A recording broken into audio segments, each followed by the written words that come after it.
স্টাইলে চিকেন রান্না করার জন্য চিকেনটাকে সবার প্রথমে আধা ঘন্টা থেকে 1 ঘন্টা ভালো করে ম্যারিনেট করে রাখতে হবে। আমি ম্যারিনেশনে কী কী দিয়েছি সেটা ভিডিও করতে ভুলে গেছি বলে এখন তোমাদের মুখে বলে দিচ্ছি।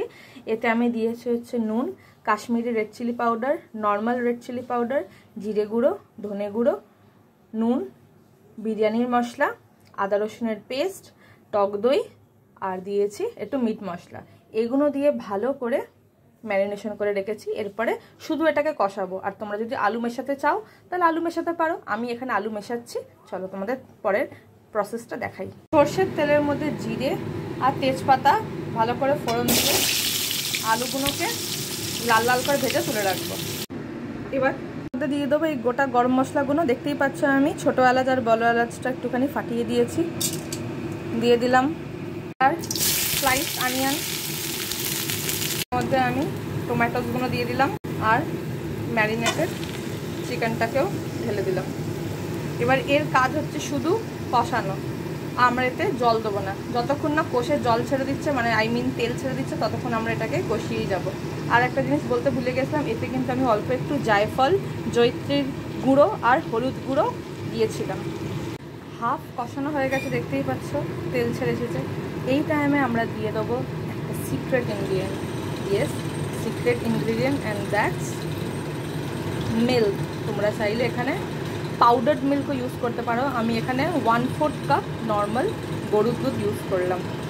দুধটা দেওয়ার পরে যে ফুটে এসছে, তারপর আমি ভেজে রাখা আলু, তেজপাতা আর জিরেগুলো দিয়ে ঢেলে দিয়েছি এতে। এবার এটাকে একসাথে ভালো করে কষাবো।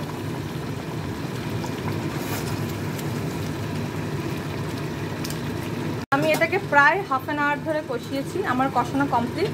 এবার তোমরা তোমাদের পছন্দের মতন যতটা গ্রেভি দরকার ততটা জল অ্যাড করে দিও। আমি এখানে উষ্ণ গরম জল অ্যাড করে দিচ্ছি, মিক্স করে দেবো। আর এটাকে এবার কিছুক্ষণ ফুটতে রেখে দেবো আমি, যতক্ষণ না আলুগুলো গলে যাচ্ছে।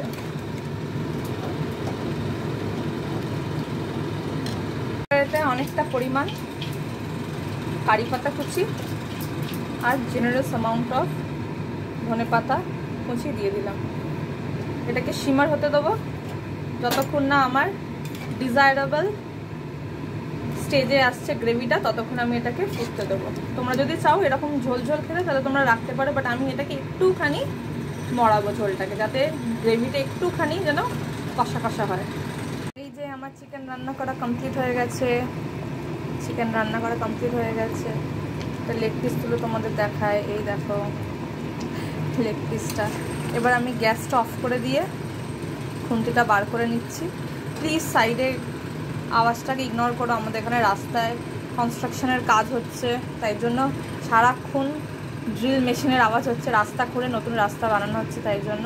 আচ্ছা, গ্যাসটা অফ করে দিয়েছি। ওপর থেকে আমি দিয়ে দিচ্ছি এতে 1/2 টিস্পুন গাওয়া ঘি আর গরম মশলা। মিক্স করে নিয়ে হালকা করে এটাকে ঢেকে রেখে দেবো একটা বাটিতে পোর করে।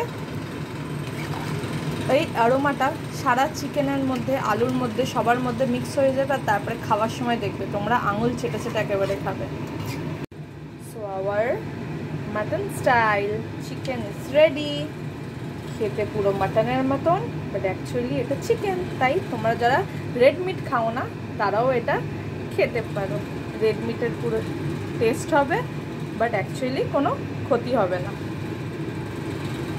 যদি আমার এই রেসিপিটা তোমাদের ভালো লেগে থাকে তাহলে একটা লাইক, কমেন্ট আর সাবস্ক্রাইব করতে ভুলে যেও না যেন বন্ধুরা। আর এইটা নিশ্চয়ই তোমরা বাড়িতে বানিয়ে আমাকে কমেন্ট করে তারপরে জানিও। আমি গ্যারেন্টি দিয়ে বলতে পারি তোমরা কিন্তু রিগ্রেট করবে না, আর বরঞ্চ এটাকে বারবার বানাবে। আর সবার দেখবে ডিমান্ড থাকবে যে কি প্লিজ মাটন স্টাইলে চিকেন বানাও। আমাকে কমেন্ট করে জানিও কিন্তু রান্নার পরে যে কি তোমাদের রেসিপিটা বানিয়ে এবং খেয়ে কেমন লাগলো, আর ঘরের সবাই সদস্যরা কি বললো। চলো তাহলে আজকের মতন এখানেই রাখি। টাটা, ভালো থেকো সবাই।